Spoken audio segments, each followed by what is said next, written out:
লোকে বলে পরকিয়া, আমি বলি প্রীতি। লোকে বলে পরকিয়া, আমি বলি প্রীতি। পড়লে এমন প্রেমে বাঁধে দুর্গতি।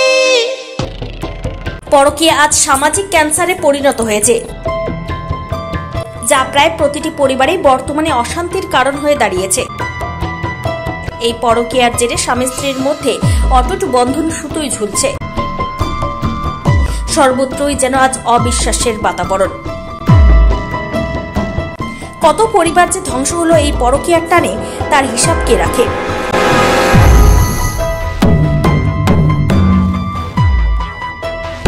অতি দ্রুতই এই পরকীয়া রোধে কঠোর আইন প্রয়োগ করা উচিত। এবার প্রেমের টানে অবুঝ ছেলে, কন্যা সন্তান এবং স্বামীকে ফেলে পরপুরুষের হাত ধরে পালিয়ে গেল এক গৃহবধূ। ঘটনা মধুপুর স্কুলটিলা এলাকায়। পরবর্তী সময়ে বাধ্য হয়ে স্বামী পালিয়ে যাওয়া গৃহবধূর বিরুদ্ধে মধুপুর থানায় মামলা দায়ের করে। এই ঘটনাকে কেন্দ্র করে মধুপুর স্কুলটিলা এলাকায় চাঞ্চল্য ছড়িয়ে পড়ে। ঘটনার বিবরণে প্রকাশ, গত 9 বছর পূর্বে মধুপুর স্কুলটিলা এলাকার রায়মোহন সরকারের ছেলে শিপুল সরকারের সাথে সামাজিকভাবে বিবাহ হয় বক্সনগর ভেলুয়ারচর এলাকার মদন সরকারের কন্যা মামুন সরকারের সাথে। বিয়ের পর তাদের সংসার কয়েক বছর খুব শান্তিতে ছিল। তারপর থেকে সেই গৃহবধূ পরপুরুষের প্রতি আসক্ত হয়ে পড়ে। আর সেই ঘটনা স্বামী জানতে পেরে তা নিয়ে দুই পরিবারের মধ্যে দফায় দফায় সালিশি সভা হলেও সেই গৃহবধূ আর শুধরায়নি। এদিকে স্বামী শিপুল সরকারের অভিযোগ, তার স্ত্রীকে সাহায্যের হাত বাড়িয়ে দিয়েছে তার শ্বশুর মদন সরকার, শাশুড়ি ঝুলন সরকার, ভাই গোবিন্দ সরকার এবং মাসি দুলু সরকার। কিছুদিন পূর্বে ভাই গোবিন্দ সরকার সেই মামুন সরকারকে একটি মোবাইল কিনে দেয়। তা নিয়েও তাদের সংসারে অনেক ঝামেলা হয়। মোদ্দা কথা, পরপুরুষের হাত ধরে পালিয়ে যাওয়ার ক্ষেত্রে সম্পূর্ণভাবে মেয়েকে সাহায্যের হাত বাড়িয়ে দিয়েছে তার মা, বাবা, ভাই এবং মাসি। এদিকে গৃহবধূর স্বামী শিপুল সরকার অভিযোগ, 7-8 বার তার স্ত্রী বাড়ি থেকে পালিয়ে যায়। বারবার গ্রহণ করলেও এইবার আর সে তাকে গ্রহণ করবে না। গত শনিবার শিপুল যখন কাজের উদ্দেশ্যে বাড়ি থেকে বের হয়ে যায়, তখন সেই গৃহবধূ মামুন সরকার তার শ্বশুরকে বলে যে সে নাকি মধুপুর বাজার থেকে ফর্ম নিয়ে পঞ্চায়েতে জমা দেবে। কিন্তু দুপুর গড়িয়ে যেতে স্বামী স্ত্রীর খোঁজ খবর না পেয়ে তার মোবাইলে ফোন করলে স্ত্রী মোবাইলে কোনো কথা বলতে রাজি হয়নি। পরবর্তীতে খবর নিয়ে জানতে পারে তার শ্বশুরবাড়ির পাশে এক বিবাহিত যুবকের হাত ধরে তার স্ত্রী পালিয়ে যায়। পরবর্তী সময়ে সে জানতে পারে সেই বিবাহিত যুবকের মাসির বাড়ি বগার বাসায়। এলাকা থেকে তাকে উদ্ধার করে নিয়ে আসে মেয়ের মা বাবা।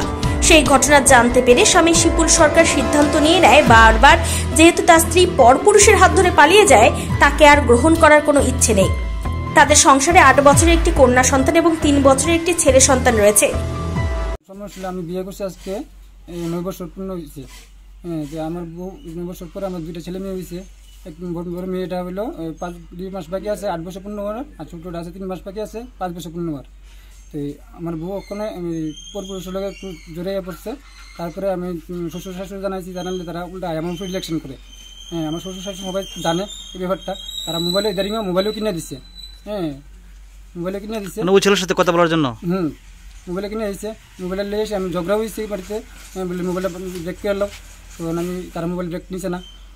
এরপর দিয়া গত শনিবারে দুপুর 10টার সময় আমার বাবাকে বলে কয়ে গেছে ইয়াতে মধুপুর বাজারে একটা ফর্ম আনার জন্য, ফর্ম আনি না পঞ্চায়েতে জমা দিব।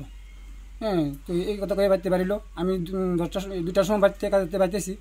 আয়েসা দেখি আয়েসা বাবা কইছে বউ মজাত গেছে, ওখানে আসে না। তো আমরা ফোন করলাম, 2বার রিং হয়েছে, রিসিভ করছে না। 3বার মাত্র রিসিভ করে কইছে আমি ফোন করি না নাম্বারে।